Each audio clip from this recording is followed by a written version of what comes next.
अरीज की जानी बढ़ते हैं। अरीज, आप बताएं कि आपकी ईद कैसी गुजरी? मेरा अल्हम्दुलिल्लाह अपनी ससुराल वालों के साथ बहुत अच्छा बॉन्ड है, तो सब मेरे पास होते हैं, तो फिर मैं सबके लिए पका रही होती हूँ।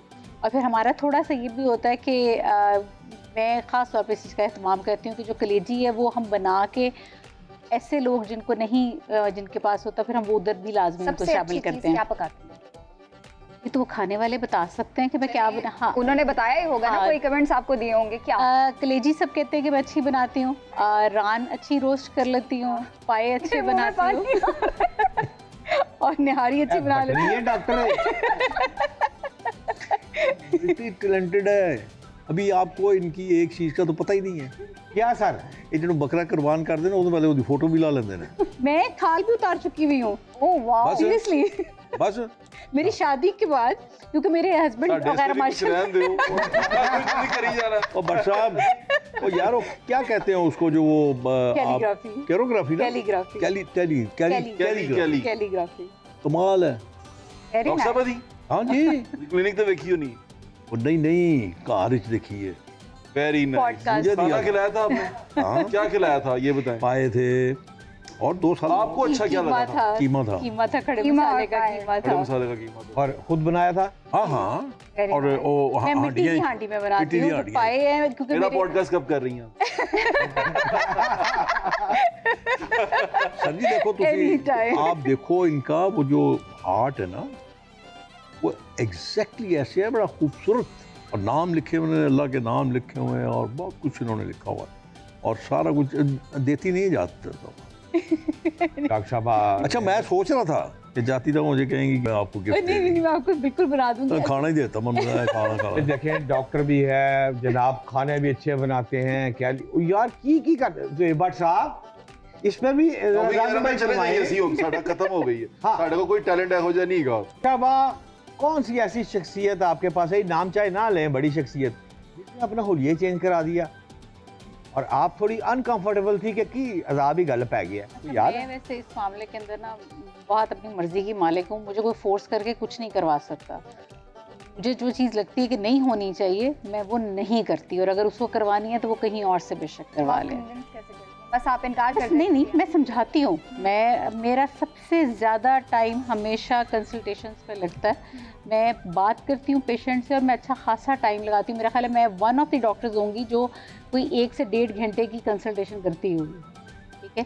क्योंकि और मेरा ज़्यादा फोकस ये होता है कि आपने क्या ज़रूरी है करवाना और क्या नहीं करवाना चाहिए। मैं एक सवाल पूछना चाह रही जी, हूँ। जरूर। उसमें क्या आप देख के बंदे की शक्ल बता देती हैं कि इसने चेहरे पे कुछ करवाया हुआ? पक्की बात है। हाँ हाँ, डॉक्टर मेरे साहब लिए safe है। मैं मुझसे पेशेंट की प्राइवेसी बहुत मैटर करती है। एग्री, आपने फरमाया कि मैं पहले ऑब्जर्व करती हूँ। एस्थेटिक डॉक्टर हैं आप, ये बंदा नाल बैठा है की होना ला, जरा हिसाब लाओ। ਉਹਨੂੰ ਕੀ ਕਹਿਣਾ ਮੈਂ ਤੂੰ कुछ ਆਪਣੇ ਨਾਲ भी कर ले। वो कह रही है कुछ भी नहीं। ठीक है, कुछ भी नहीं। देखिए नेचुरल होना चाहिए, मुझे वैसे भी अननेचुरल चीज़ें पसंद नहीं है, ठीक है? बट है तो पेट नहीं होगा तो जाहिर है वो फिर ज़रा पूरी ज़ात वैसे पे ही मैं 6 धब्बा लग जाएगा।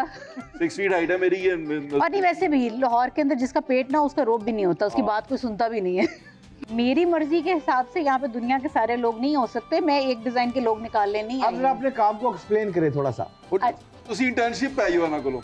हम हेयर ट्रांसप्लांट भी करते हैं, ठीक है? माशाल्लाह। हाँ, आप उड़ा लें जितने उड़ाने, आपके वैसे भी जितने आप पॉलिटिकल शोज कर रहे हैं ये रहने तो है नहीं, तो आप कर लें एक दफ़ा, ठीक है? उसके बाद फिर हम वेजर लाइपोसक्शन करते हैं, यानी कि जिसमें चर्बी निकाली जाती है। खा लें ईद पे जितना खाना है, फिर आके एक दफ़ा निकलवा लीजिएगा, ठीक है? बोटॉक्स होते हैं, फिलर्स होते हैं, थ्रेड लिफ्ट होती है, स्किन बूस्टर्स होते हैं। बोटॉक्स वगैरह की हम बात कर लेते हैं। अरीज, जो अभी जिन्होंने करवाए होते हैं, रिसेंटली जिन्होंने करवाए हैं, तो उनके लिए किचन में जाके खाने पकाना कोई मुश्किल काम तो नहीं है? नहीं। धुओं की वजह से अगर कुछ हो रहा अच्छी हो? बात। एक तो पहली बात ये कि जो बोटॉक्स है वो उसका इमीडिएट कोई रिजल्ट नहीं है, ठीक है? That is a toxin. अगर आज मैंने आपका फ़र्ज़ करें किया है, उस दिन के लिए सिर्फ हम ये कहते हैं कि 3 से 4 घंटे आपने झुकना नहीं होता और लेटना नहीं होता। जिस तरह हम बैठे हुए आप बैठे, बस ये उसकी केयर है। सिर्फ शुरू के 3 से 4 घंटे। लेटना नहीं मतलब सोना नहीं? हाँ, सोना नहीं, शुरू के सिर्फ 3 से 4 घंटे जब आप करने लगाए। 4 घंटे में दिन समझा था। नहीं मैं भी यही समझी थी। I was like, okay, 3 से 4 घंटे। उसके बाद अगले दिन आप नॉर्मल अपने काम करें, कोई मसला नहीं, लेकिन उसका रिजल्ट फौरी तौर पे नहीं आता, वो आपका 2 वीक्स के बाद आता है। अच्छा, नाइस। ठीक है, तो अगर आप ईद के लिए करवाने का सोच रहे थे कोई 3-4 दिन पहले, तो उसका कोई फायदा नहीं है। तो ईद के बाद आपने रिजल्ट हमेशा जब भी ऐसे प्रोसीजर करवाने हैं, किसी बड़े इवेंट से पहले करवाने हैं, तो उसमें एटलीस्ट आपका 3 वीक्स का गैप होना चाहिए। मेरे पास आके जब कोई ये कहता है, कोई अनरियलिस्टिक अप्रोच के साथ आ रहा होता है, तो उसको पहले ही समझा देती हूँ कि भाई ये होगा या नहीं होगा, not just for the sake of money कि जी बिजनेस चलेगा, मैं नहीं कर सकती। बोटॉक्स और जितने भी ये प्रोसीजर्स हैं, ये पेनफुल होते हैं? देखिए, ये करने वाले पर होता है, वो चाहे तो आपको अगर फ़र्ज़ करें कि आपने मेरे साथ कभी ज़िंदगी में कुछ बुरा किया होगा तो मैं पेनफुल बना दूंगी, otherwise I can make it painless. Doctor साहब, आपके पास जो मरीज आते हैं उनकी क्या डिमांड्स होती हैं? चेहरे के खद्दोखाल कौन से तब्दील ज्यादा करवा रहे हैं लोग आजकल? अच्छा, मेरे पास सबसे ज़्यादा जो पेशेंट है वो वेजर लाइपोसक्शन का है, क्योंकि आजकल के आप ये कह लें कि लोगों का लाइफस्टाइल कुछ ऐसा हो गया हुआ है, प्लस आमतौर पे जो बच्चियों में पीसीओएस का मसला, हार्मोन्स की वजह से वेट कम नहीं हो रहा होता या फैट नहीं, एक्सरसाइज करने के बावजूद नहीं जा रहा होता, तो फिर वो मेरे पास खैर अल्हम्दुलिल्लाह पूरी दुनिया से लोग आते हैं, क्योंकि वेजर लाइपोसक्शन हम ही हैं जो ऑफ़र कर रहे हैं, और उसके अंदर आपको कोई बेहोश नहीं किया जाता, उसमें कोई टांका नहीं आता, it's a walk in procedure, आप उसी वक्त करवा के, क्योंकि वैसे अगर कन्वेंशनल लाइपो का आप देखें तो उसमें बेहोश भी किया जाता था, उसमें आपको एक आधा दिन हॉस्पिटल भी रहना पड़ता था, फिर उसके बाद का उसका डाउन टाइम तकरीबन कोई 1-1.5 माह का था। तो इसमें आप हमारे पास आते हैं, उसी वक्त करवा के आप घर चले जाते हैं, और हम अगले दिन कहते हैं, या ज़्यादा से ज़्यादा अगर कोई बहुत नाजुक है तो हम कहते हैं एक आधा दिन आप रेस्ट कर लें, लेकिन अदरवाइज़ अपने नॉर्मल काम कर सकते हैं। बाकी हेयर ट्रांसप्लांट के भी हमारे पास बहुत पेशेंट्स हैं, हम उसी टेक्निक के साथ कर रहे हैं जो टर्की में किया जाता है, FUI-DHI टेक्निक, वो भी हमारे पास अल्हम्दुलिल्लाह बहुत अच्छे पेशेंट्स हैं। फेस में ज़्यादातर लोग बोटॉक्स और फिलर्स की तो बहुत ज़्यादा लोगों को अवेयरनेस हो गई हुई है, और Trend वाइट, बन गया है। हाँ, और वाइटनिंग इंजेक्शंस की डिमांड बहुत होती है, और वो हमें पहले लगता था कि शायद ज़्यादा फीमेल्स में होगी, लेकिन मेल बहुत आते हैं वाइटनिंग इंजेक्शन के लिए। करा लो। नहीं तो ठीक कह रहे हैं शेख साहब। डॉक्टर साहब, वो हर 3 माह बाद लगवाने पड़ते हैं या पक्का पक्का ही? सर जी ਹੁੰਦੇ ਤੁਸੀਂ ਨਾਲ ਹੀ ਬੱਟੋ करा लो वो। बताएं जी डॉक्टर साहब, हर 3 माह बाद या पक्का पक्का एक दफा? आपको समझ आई उन्होंने क्या कहा नहीं, आपको? वो मुझे- उन्होंने कहा आप गाढ़े हो गए हैं। पूरे पाकिस्तान ने सुन लिया। तो डॉक्टर साहब, 3 माह में एक इंजेक्शन या पक्का पक्का? अरे नहीं नहीं पक्का नहीं, कर दो भाई, तेरे पास कोई टीका लगेगा कि है भी सस्ता है, अच्छा, महंगा भी नहीं गा। क्यों डॉक्टर साहब? नहीं, कौन सा कौन सा?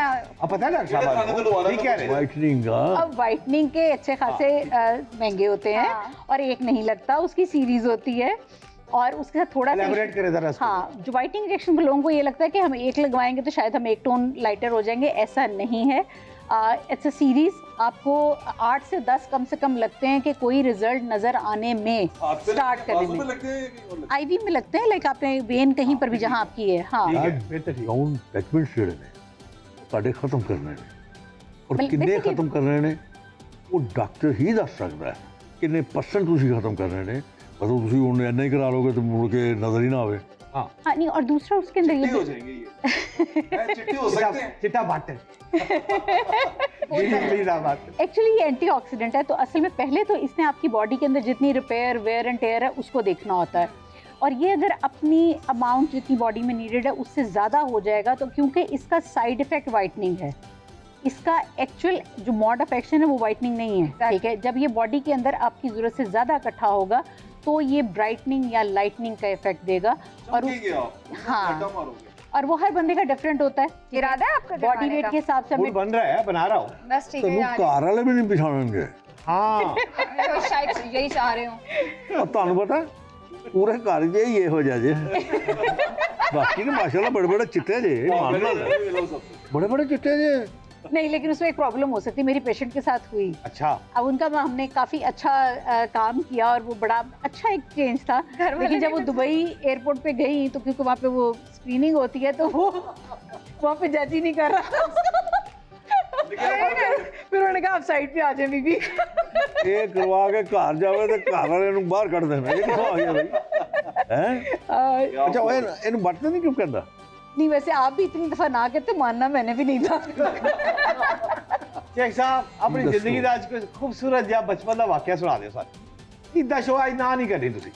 देखो जी बचपन ਜਿਹੜਾ ਨਾ ਮੇਰਾ 70 ਸਾਲ ਪਹਿਲੇ ਹੋਏਗਾ, ਉਹ ਹੁਣ ਕਿੱਥੇ ਯਾਦ ਰਹਿੰਦਾ ਹੈ? ਬਸੰਤ ਦਾ ਦੱਸ ਦੇ ਨਾ, ਕਿਹੜੀ ਬਸੰਤ? ਕਿਹੜੀ ਬਸੰਤ ਮਨਾਈ? ਕਿਹੜੀ ਯਾਦਗਾਰ ਬਸੰਤ? ਯਾਦਗਾਰ ਬਸੰਤ ਪਹਿਲੇ ਵਾਲੀ। ਯਾਦਗਾਰ ਮੀਆਂ ਸਾਹਿਬ ਨਾਲ ਪੇਚ ਲਾਇਆ ਕਦੀ ਤੁਸੀਂ? ਮੈਂ ਬੱਟ ਸਾਹਿਬ, ਮੈਂ ਤੁਹਾਨੂੰ ਇੱਕ ਗੱਲ ਦੱਸਾਂ, ਬੱਟ ਸਾਹਿਬ ਤੇ ਬੱਟ ਸਾਹਿਬ ਬੜਾ ਖੂਬਸੂਰਤ ਤਿਉਹਾਰ ਸੀ ਹਾਂ ਤੁਸੀਂ ਨਹੀਂ ਦੇਖੇ ਉਹ ਮੈਂ ਥੋੜਾ ਜਿਹਾ ਦੇਖਿਆ ਤੁਹਾਡੀ ਤੇ ਬਦਕਿਸਮਤੀ ਇਹ ਹੈ ਕਿ ਜਦੋਂ ਤੁਸੀਂ ਵੱਡੇ ਹੋਏ ਹੋ ਨਾ ਤੇ ਬੰਦ ਹੋ ਗਿਆ। ਬੰਦ ਹੋ ਬੰਦ ਗਿਆ ਹੋ ਗਿਆ। ਮੈਂ 3 ਸਾਲ ਮਨਾਈ ਅੱਛੇ ਤੋਂ ਇਹ ਇਤਨਾ ਅੱਛਾ। ਖੂਬਸੂਰਤ ਸੀ ਕਿ ਲੋਕ ਆਪਣੇ ਫੈਮਿਲੀਜ਼ ਨਾਲ ਕਰਦੇ ਸਨ ये इस तरह ही ਹੈ साढ़े घर ना को पकता सी गजरेला स्पेशल सिर्फ बसंत के लिए गजरेला बनता था और फिर जो कोरमा था ना वो खवातीन नहीं बनाती थी वो मेरे चाचे छत पे बनाते थे ਯਾਰ क्योंकि वो ਗੱਲ दोस्त- ਪਸੰਦ ਨਹੀਂ ਹੁੰਦੀ ਵੀ ਤੂੰ ਕੋਰਮਾ ਲੈ ਕੇ ਹੈ ਹੀ ਬੱਟ रोटी ਗੱਲ ਪਸੰਦ ਨਹੀਂ ਹੁੰਦੀ ਪਈ ਹੈ बसंत ते रोटी ते ਤੂੰ खाते सी ਗੁੱਡੀਆਂ ਦੀ ਗੱਲ ਕਰ ਪਤੰਗਾਂ ਦੀ ਗੱਲ ਕਰ ਕੋਰਮਾ ਪੱਕਦਾ ਸੀ ਗਜਰੇਲਾ ਪੱਕਦਾ ਸੀ ਯਾਰ ਹੱਦ ਹੋ ਗਈ ਬਾਈ खाना पीना भूल नहीं, यहीं ते खाते सी ਮੈਂ ਅਸੀਂ। ਬੱਟ ਲੱਗਾ ਬਈ ਇਮਾਨ ਨੂੰ ਦੱਸੋ ਮੈਂ ਗੱਲ ਐਡੀ ਸੀਰੀਅਸ ਕਰਨਾ ਪਿਆ ਉਸ ਪਸੰਦ ਦੀ ਉਹ ਕੋਰਮਾ ਵਿੱਚ ਲੈ ਕੇ ਆ ਗਿਆ सर सर आप